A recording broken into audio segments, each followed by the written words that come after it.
देखिए नवधा भक्ति जो होती है ना, उसमें सर्वप्रथम क्या है? श्रवण। श्रवणम कीर्तनम विष्णु स्मरणम पाद सेवनम अर्चनम वंदनम दास्यम सख्य आत्मनिवेदनम, ये नवधा भक्ति है। तो उसमें सबसे पहले क्या है? श्रवण। पहली भक्ति कौन सी है? श्रवण भक्ति। प्रथम भक्ति संतन कर संगा, दूसरी रतिवम कथा प्रसंगा। मानस में भी वर्णन है नवधा भक्ति का। भगवान की कथा सुनो, और सुनना कैसे है? राजा परीक्षित की तरह। राजा परीक्षित ने कैसे भाव से कथा सुनी? तो प्रथम भक्ति श्रवण है। सुनो कथा को भाव के साथ। कीर्तनम, भगवान का कीर्तन करो, खूब नाम जप करो, कीर्तन करो, जैसे नारद जी करते रहते हैं। हर घड़ी हर क्षण कहीं भी जाए वो वीणा बजाते हुए भजन गाते रहते हैं, नारायण का नाम लेते रहते हैं। विष्णु स्मरणम, भगवान का स्मरण करो। जैसे प्रहलाद जी 24 घंटे, चाहे प्रतिकूल स्थिति हो या अनुकूल स्थिति हो, हर स्थिति में वो विष्णु जी का नाम स्मरण करते रहते थे। पाद सेवनम, भगवान के चरणों की सेवा करना, जैसे भगवती लक्ष्मी करती है। भगवती लक्ष्मी नारायण के चरण दबाती रहती है। अर्चनम, अर्चना करना, भगवान के श्री विग्रह की सेवा करना। सभी वैष्णव भक्त अपने अपने घर में ठाकुर जी को लाते हैं ना, और कितने भाव के साथ में अर्चना करते हैं, स्नान करवाते हैं, वस्त्र परिधान करते हैं, श्रृंगार करते हैं, तिलक लगाते हैं, मालाएं धारण कराते हैं, भोग लगाते हैं, आरती उतारते हैं। तो ऐसा करते करते जीवन भी मंगलमय होता चला जाता है। इसलिए भगवान की अर्चना करना चाहिए। कोई एक भी भक्ति उतार लो जीवन में। पर आज के लोगों को समय कहाँ मिलता है? कहा जाए कि भगवान की सेवा अर्चना करो तो कहते हैं इतना टाइम कहाँ ठाकुर जी के लिए इतना समय देते फिरे। अपने शरीर की सेवा करने के लिए, अपने श्रृंगार के लिए सबको समय मिलता है, ठाकुर जी की सेवा के लिए नहीं मिलता। जब से इस देह की पूजा बढ़ी है ना, तब से देव की पूजा चली गई। हम अपने अपने शरीर को सजाने संवारने में लगे हुए हैं, भगवान के लिए समय नहीं निकालते।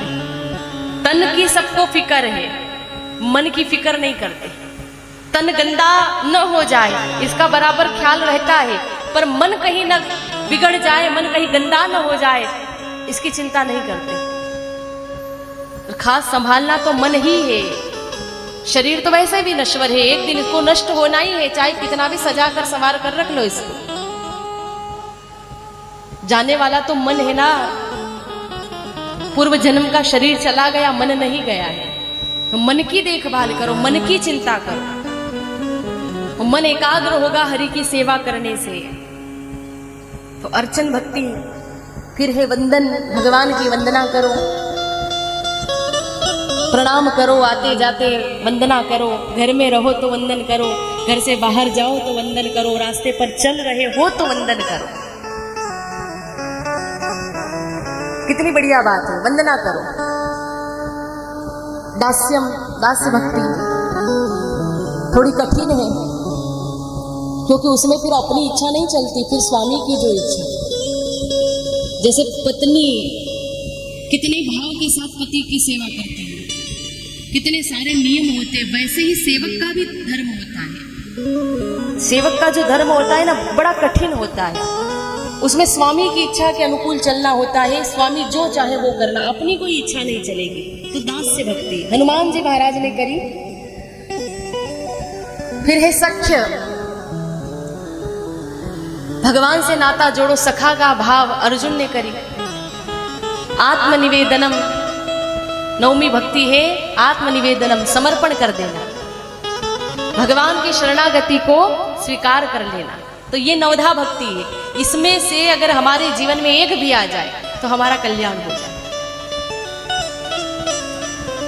कोई एक भक्ति भी जीवन में उतर आए, हमने कीर्तन करने का संकल्प कर लिया, हम कीर्तन करेंगे, हम खूब नाम जप करेंगे, या हम वंदना करेंगे ठाकुर जी की। लोग कहते हैं वंदन करने से क्या होता है? देखिए, वंदन करने से भगवान हमारे बंधन में आते हैं, एक विनम्र भाव प्रकट होता है।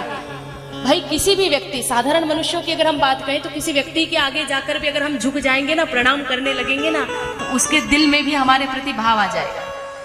वो कहेगा ये कितना विनम्र है, इसके अंदर कितनी सरलता है, विनम्रता है। वैसे ही ठाकुर जी के आगे जाकर बार बार वंदना करोगे, बार बार प्रणाम करोगे, तो उससे ठाकुर जी रीझ जाएंगे, वो प्रसन्न हो जाएंगे। उनको प्रसन्न करने के लिए प्रणाम करो। और उनके जितने भी भक्त हैं ना, उन भक्तों के अंदर भी भगवान का दर्शन करके वही भाव रख करके वंदन करो। ये हमारे ठाकुर जी का अंश है, ये भाव रखकर वंदना करो। प्रेम से प्रणाम करो, दोनों हाथ को जोड़ करके। पुरुष है तो भगवान के मंदिर में जब भी जाए दंडवत प्रणाम करे, पर स्त्रियों के लिए दंडवत के लिए मनाही करी गई है। वो साष्टांग प्रणाम नहीं कर सकती, दंडवत नहीं कर सकती, वो पंचांग प्रणाम करे, हाथ जोड़ करके प्रणाम करे। वैसे आजकल एक फैशन और चलता है, लोग प्रणाम कैसे करते हैं, एक हाथ से खड़े खड़े बस घुटनों को ही छुएंगे, वो बस ज्यादा नहीं झुकते, घुटनों तक हाथ जाएगा और फिर बस खड़े खड़े सबको। ऐसे नहीं करना चाहिए, दोनों हाथों से प्रणाम करें, क्योंकि एक हाथ से प्रणाम करने से आपका सारा पुण्य नष्ट हो जाता है। अब आपने इतने कितने पुण्य करे हैं, जिसको भी आप प्रणाम करोगे उसके पास चले जाएंगे वो। इसलिए एक हाथ से प्रणाम नहीं करना, दोनों हाथों से प्रणाम करो।